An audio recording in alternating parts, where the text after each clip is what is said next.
According to the EPA, the average American household uses 400 gallons of water per day. Indoor use accounts for 70% of fresh water consumption.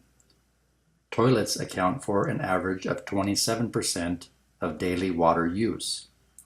The average bath consumes 30 gallons of water.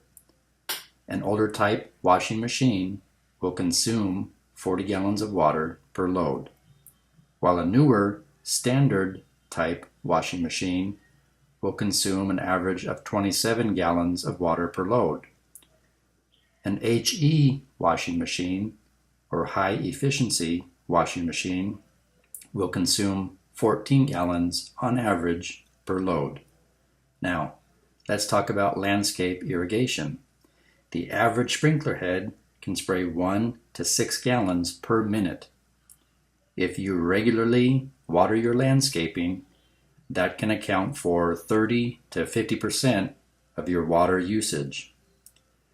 According to National Geographic, only 2.5% of the world's water is fresh, potable water. The remaining percentage of water is saline-based.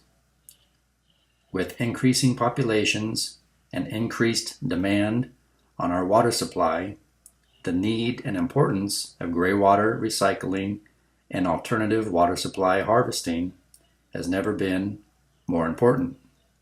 If you live in a drought-prone area or your city has implemented water rationing, then you know all too well how finite our fresh water supplies are.